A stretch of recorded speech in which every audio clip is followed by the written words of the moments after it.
जय हिंद दोस्तों, कैसे हैं आप सब। तो यार बिट सेट शुरू हो चुका है और आप लोगों की खास डिमांड पे आज हम स्टूडेंट रिव्यू वीडियो लेके आए हैं। तो यार हमने जिन लोगों से बात करी है उनमें से कई सारे सब्सक्राइबर्स हमारे ऐसे हैं जिन्होंने 370-380 के आसपास स्कोर किया है। तो सबसे पहले तो उन लोगों को कॉन्ग्रेचुलेशंस आपके इतने बढ़िया स्कोर पे।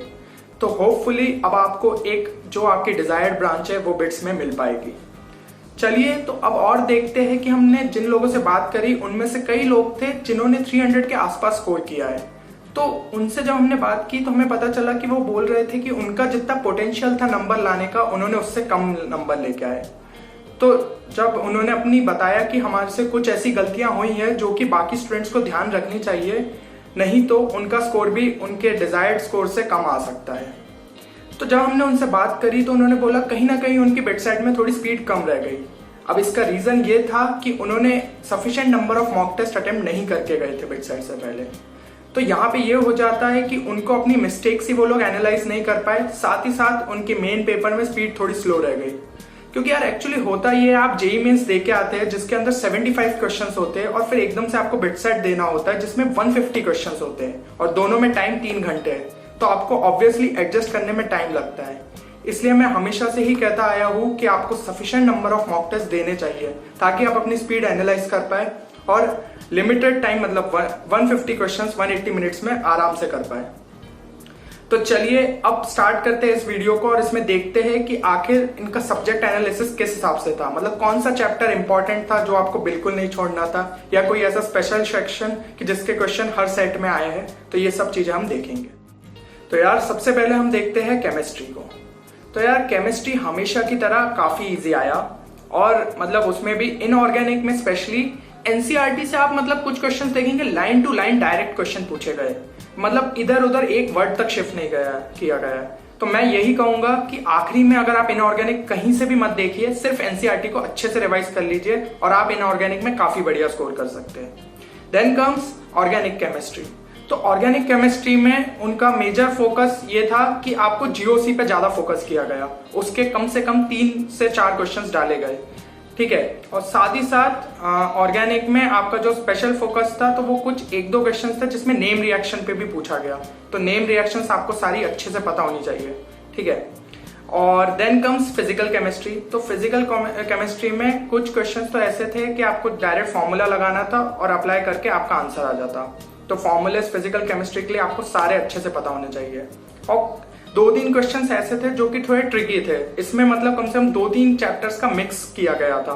तो ऐसे क्वेश्चंस हमें हमेशा आखिरी में अटेम्प्ट करना चाहिए। अगर आप इनमें पहले टाइम लगा रहे हैं तो ऑब्वियसली आप अपना टाइम किल कर रहे हैं और आप जितने क्वेश्चंस अटेम्प्ट कर सकते थे उससे कम ही करेंगे।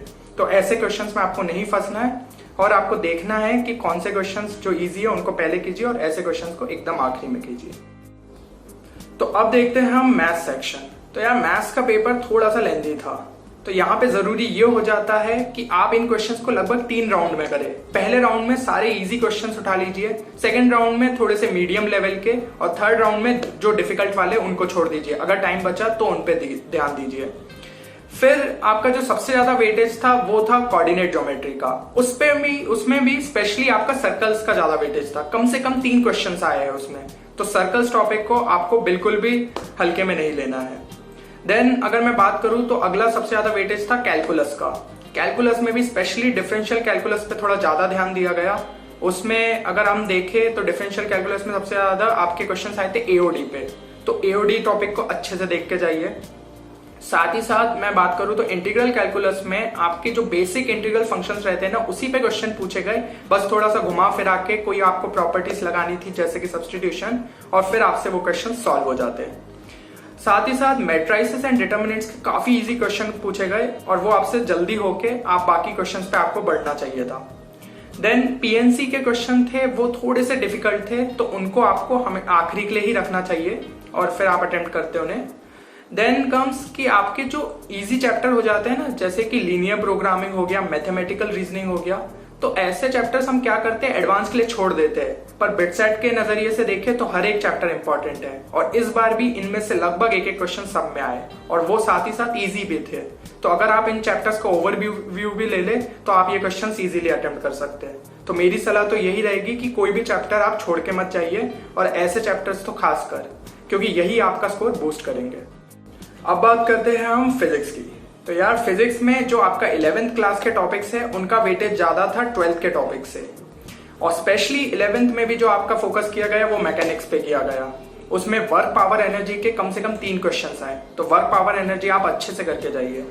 साथ ही साथ लोगों को जो मतलब ज्यादातर स्टूडेंट्स को रोटेशनल मोशन थोड़ा सा डिफिकल्ट लगता है, तो उस खुशी की बात यह है कि उसका सिर्फ एक क्वेश्चन आया था। अगर आप वो छोड़ भी देते तो इतना ज्यादा फर्क नहीं पड़ता।